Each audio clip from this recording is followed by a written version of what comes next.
Hello, my name is Jane Lambert. I'm a barrister practicing intellectual property and technology law. Intellectual property is the collective term for a bundle of rights that protect investment in branding, design, technology, and creative works. Examples of those rights with which the public are familiar include patents for new inventions, trademarks for brand names and logos, and copyrights for original literary, artistic, musical, and dramatic works. Now, throughout my career, I have from time to time encountered very sad cases where businesses have been lost and individuals have been ruined because they failed to take adequate professional advice at the right time. When I've asked them why they didn't take such advice, I've been told it was because they didn't think they could afford it. Well, that might have been true once, but it's less and less true now. And that's why I'm making this video.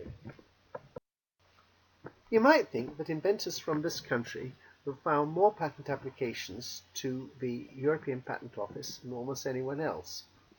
After all, the Industrial Revolution started here. We take credit for many of the world's most important inventions, some of the world's best research universities, and we're said to have the 5th biggest economy in the world. But if you did think that, you'd be wrong, because the UK trails not just simply big countries like the USA, Japan and China in the number of patent applications, but also countries of similar size, such as Germany and France, not to mention countries that are very much smaller, such as the Netherlands with a third of our population, and Switzerland with 1/8. Now, our country's underperformance in patenting is concerning because there are believed to be links between patenting and innovation and between innovation and GDP growth. And it's because of that concern that Gordon Brown, when he was Chancellor of the Exchequer, commissioned Andrew Gowers to review our intellectual property laws to see whether they were fit for purpose in 2005. When he became Prime Minister, David Cameron commissioned Ian Hargreaves to do very much the same in 2010.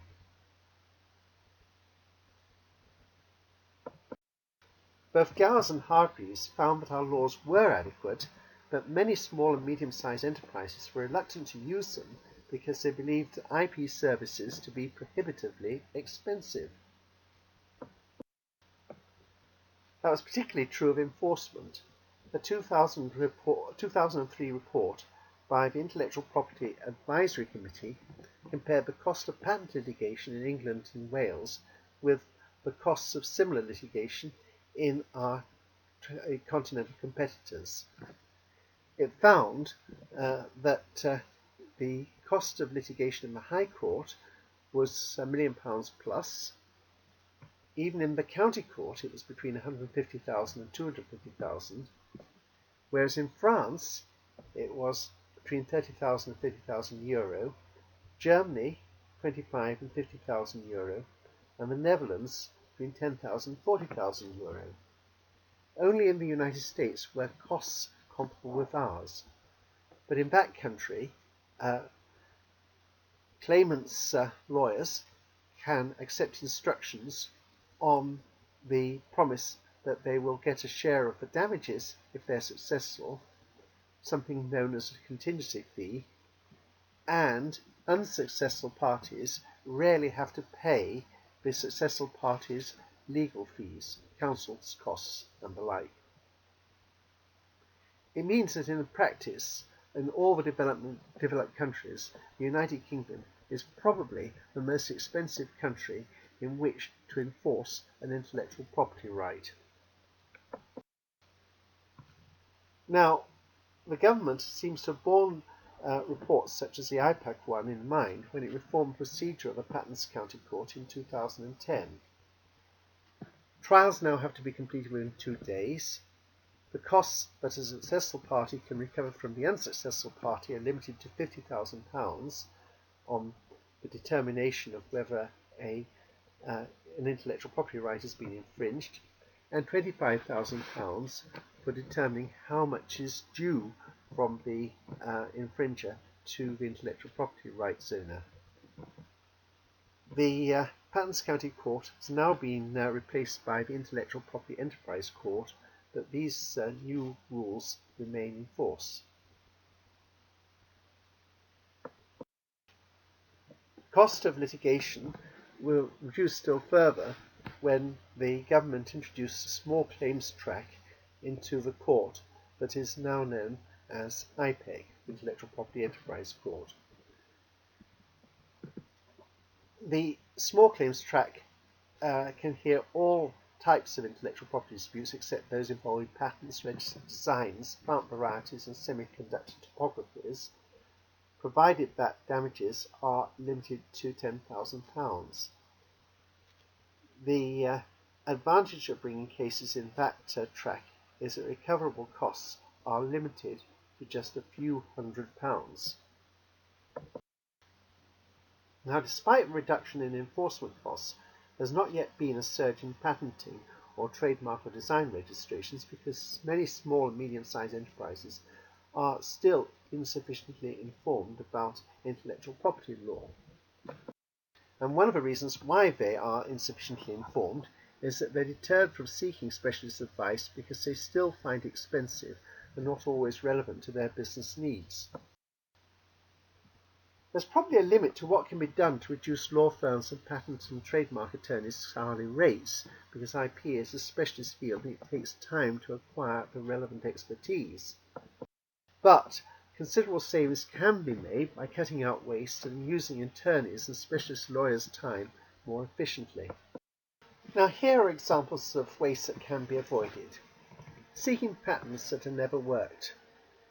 Registering patents, designs and trademarks in countries where there's no local competitor and unlikely to be any sales. Or obtaining an intellectual property right without arranging the funding to enforce it. We can help businesses cut that race and use specialist time more effectively. And here are some of the ways in which we can do that. First, we've published on the internet many articles, case notes, questions, presentations and other materials address many of the issues that small and medium-sized enterprises have in relation to intellectual property.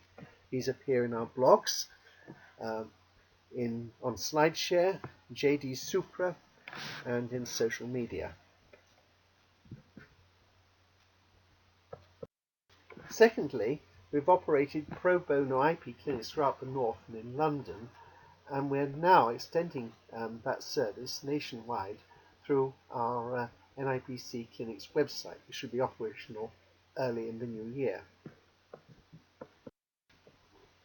We already operate a nationwide inventor service that offers advice, assistance and contacts to independent inventors through our Inventors Club blog and our LinkedIn group. We train business owners, managers and their professional advisors on aspects of IP law that are relevant to their businesses through online and offline seminars, workshops and masterclasses.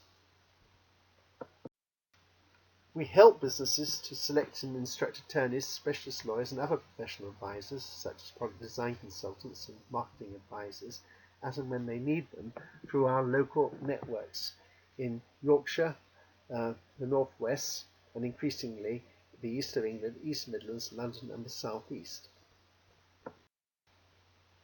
We support businesses that act without attorneys or solicitors in negotiations and in proceedings before the Intellectual Property Office, the courts, arbitrators, mediators, domain name dispute resolution panelists, and other tribunals.